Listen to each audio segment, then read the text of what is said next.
Hi, everybody. I am Jewel. Yes, that Jewel, the chick singer.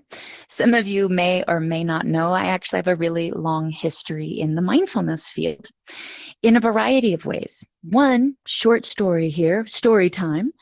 I moved out when I was 15, and I knew that statistically kids like me end up repeating the cycle. And I didn't want to be a statistic.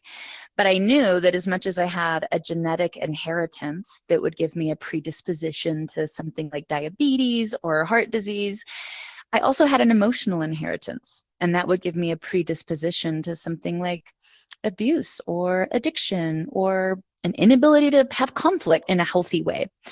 So I began to do what I called learning a new emotional language, but there was no school to go to. And so I set off on this journey by myself to really become very focused on if happiness was a learnable skill and was it a teachable skill. And it led me to inventing so many behavioral exercises for myself to really help me solve big pain points in my life. I think the one I started with was shoplifting. Yeah, I shoplifted a lot. Being a homeless kid at a young age, yeah, it's kind of what I leaned on. And I knew it was going to get me in trouble. And so one of the first behavioral tools that I developed for myself was to specifically help me work on that.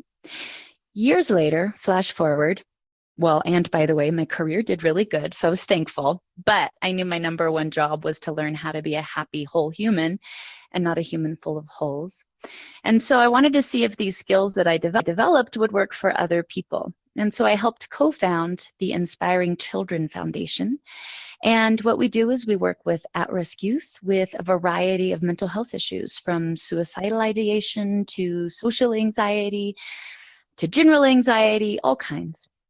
And we actually have really good outcomes. And I met Noah, and what we do is so similar because I'm based on behavioral peer-to-peer model, and so is Innerworld. So very proud to have signed up as a co-founder, very excited to be here and to not only share some of my tools and tips with you guys, but to help build Innerworld because I believe this can change the world.